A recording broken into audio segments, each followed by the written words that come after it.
Surah Az-Zukhruf, surah ini diturunkan di Makkah. Kita tahulah surah di Makkiyah. Kita dah belajar banyak dah kan. Makkiyah maknanya surah diturunkan ketika Nabi sallallahu alaihi wasallam belum lagi berhijrah ke Madinah. Mengandungi 89 ayat. Tapi ayat dia pendek-pendek. Dinamakan surah Az-Zukhruf. Kenapa nama surah kita ni nama dia Zukhruf? Az-Zukhruf makna perhiasan. Zakharif, perhiasan. Kerana pada ayat 35, nanti dan ayat-ayat yang terdahulu daripadanya diterangkan perihal kaum kafir musyrik yang menentang Nabi Muhammad sallallahu alaihi wasallam. Mereka mengatakan, dia kata apa? Wa sururan 'alaiha yattaqiun wa zukhrufa. Dia kata sepatutnya jawatan Nabi itu diberikan kepada seseorang besar yang kaya raya dan berpengaruh. Kaya raya, berpengaruh bagi menolak hujah mereka. Untuk menolak hujah cadangan kafir tadi, Allah Subhanahu wa taala menerangkan bahawa kekayaan dan kemiskinan tidaklah boleh dijadikan ukuran bagi darjat seseorang. Kayu ukur bukan duduk di kaya miskin, tapi duduk di kebenaran yang dibawa. Kerana segala kekayaan dan perhiasan dari emas dan lain-lainnya itu hanyalah merupakan kesenangan hidup di dunia. Sebaliknya kesenangan hari akhirat di sisi hukum Allah adalah khas bagi orang-orang yang bertakwa.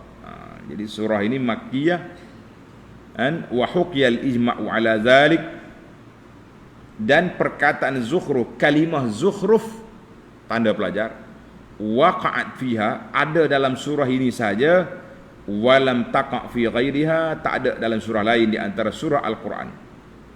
Maka surah ini diambil satu sudut yang tak ada pada surah lain, iaitu kalimah Zukhruf, jadikan nama surah. Dan para jemaah juga jangan lupa, ini salah satu daripada surah Hawamim As-Sab'ah. Kita dah belajar dulu kan, surah dimulakan dengan Hamim. Ada 7 dalam Quran. Ini salah satu daripadanya. Salah satu daripada 7 itu. Tengok tafsir pimpinan. Intisari kandungannya.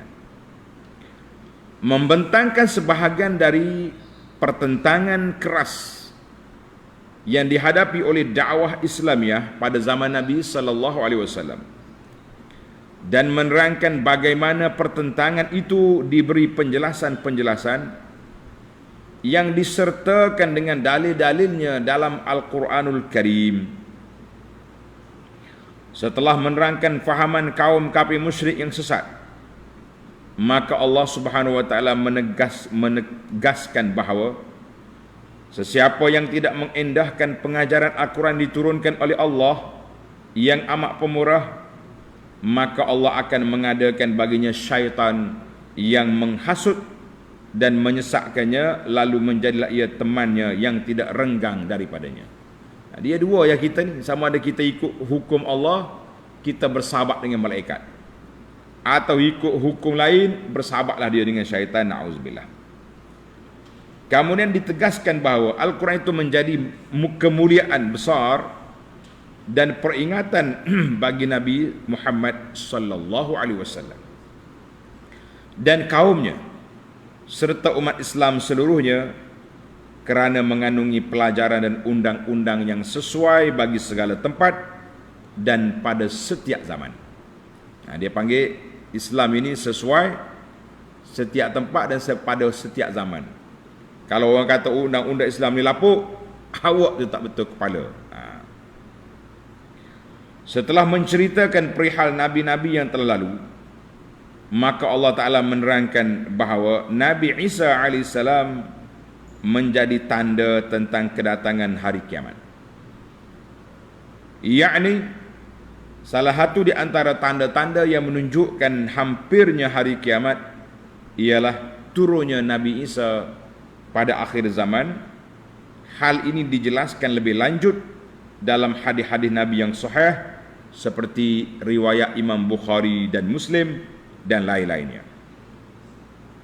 Surah ini diakhiri dengan menerangkan sikap kaum musyrik yang menghairankan. Mereka mengakui bahawa Allah Ta'ala yang menciptakan mereka, dan dalam pada itu mereka tergamak melakukan perbuatan syirik. Na'udzubillah.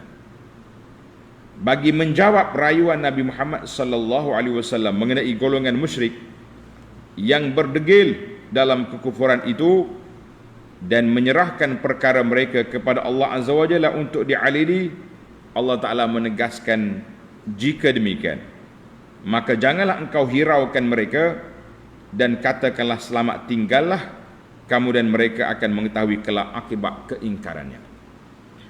Ini muqaddimah dan intisari dalam tafsir pimpinan.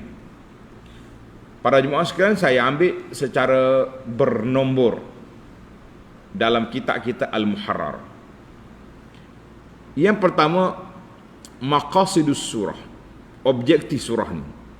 Surah ni apa yang objektif sana Allah nak sampaikan kepada kita.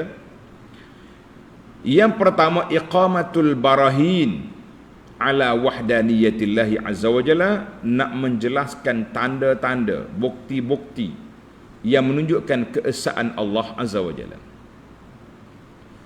Maksud, objektif yang kedua, tasliyatun Nabi sallallahu alaihi wasallam amma lahiqahu min adzal musyrikin, nak menenangkan hati Nabi sallallahu alaihi wasallam daripada apa yang terkena kepadanya daripada perbuatan kerenah jahat puak-puak kafir musyrik. Adapun poin utama dalam surah ini ada 7 perkara. Yang pertama, as-sana'u 'alal Quran. Allah Ta'ala puji Al-Quran. Yang kedua, tasliyatul Rasul sallallahu alaihi wasallam, nak menenangkan hati Nabi sallallahu alaihi wasallam terhadap kerenah perbuatan jahat yang dilakukan oleh kaumnya terhadap Nabi sallallahu alaihi wasallam.